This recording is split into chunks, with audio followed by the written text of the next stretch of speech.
Allow me to explain you in very simple terms. Now इसको समझने के लिए हम हिस्ट्री में चलेंगे। टाइम था 2015 जब यूएस के प्रेसिडेंट बराक ओबामा थे। नाउ यूएस के प्रेसिडेंट एंड बाकी यूनाइटेड नेशन सिक्योरिटी काउंसिल के परमानेंट मेंबर्स प्लस जर्मनी मतलब इन 6 कंट्रीज ने ईरान के साथ JCPOA एग्रीमेंट किया, जिसके तहत ईरान के ऊपर लगे सारे सैंक्शंस को लिफ्ट कर दिया जाएगा अगर ईरान इस एग्रीमेंट के कंडीशंस को फुलफिल कर लेता है। एज यू नो 2006 और 2010 के बीच में ईरान के ऊपर वेरियस सैंक्शंस डाले गए, जिससे ईरान की पूरी इकोनॉमी बिल्कुल डिस्ट्रॉय होगी। तो जब बराक ओबामा यूएस के प्रेसिडेंट बन के आए तो यूनाइटेड नेशन सिक्योरिटी काउंसिल के 5 permanent members plus Germany in 6 countries ने मिलकर ईरान के साथ एग्रीमेंट साइन किया कि आपके ऊपर से सैंक्शंस हटा दिए जाएंगे अगर आप कुछ कंडीशंस को फॉलो करोगे। जो कंडीशंस थी कि आप अपने न्यूक्लियर प्रोग्राम के ऊपर आगे वर्क नहीं करोगे। मेन मुद्दा यही था कि जैसे ईरान अपने यूरेनियम का एनरिचमेंट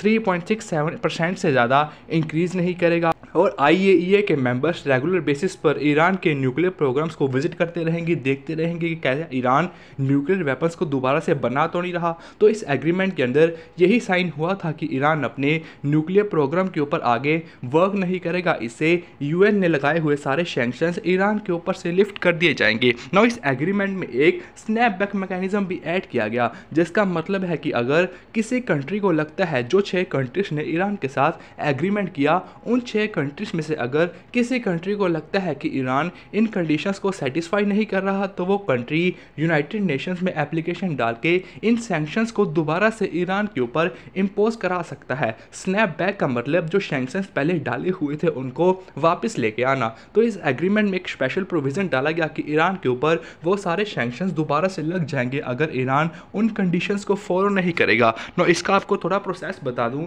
अगर किसी कंट्री को लगता है कि ईरान उन कंडीशंस को फॉलो नहीं कर रहा तो सबसे पहले UN में एप्लीकेशन देंगे। एप्लीकेशन के बेसिस पर आगे वोटिंग होगी और अगर उन 6 कंट्रीज में से किसी भी एक कंट्री ने कह दिया कि हमको ये सैंक्शंस ईरान के ऊपर डालने चाहिए, ईरान को जो हमने ये एक्सेप्शन दी हुई है उसको हमको कंटिन्यू नहीं करना चाहिए, तो ईरान के ऊपर सैंक्शंस दोबारा से डाल दिए जाएंगे। उसका कोई भी मतलब नहीं है कि अगर बाकी कंट्रीज कह रही हैं कि ईरान उनको सेटिस्फाई कर रहा है, मतलब अगर एक कंट्री ने भी कह दिया कि ईरान इन कंडीशंस को सेटिस्फाई नहीं कर रहा तो ईरान के ऊपर वो सैंक्शंस दोबारा से डाल दिए जाएंगे। तो स्नैपबैक सैंक्शंस का बेसिकली मतलब यही है कि जो ईरान के ऊपर पहले 2015 से सैंक्शंस लगे हुए थे, जो अब एग्रीमेंट के तहत 2015 में स्टॉप कर दिए गए थे, वो सैंक्शंस अब 2025 में ईरान के ऊपर दोबारा से डाल दिए गए हैं ना। अब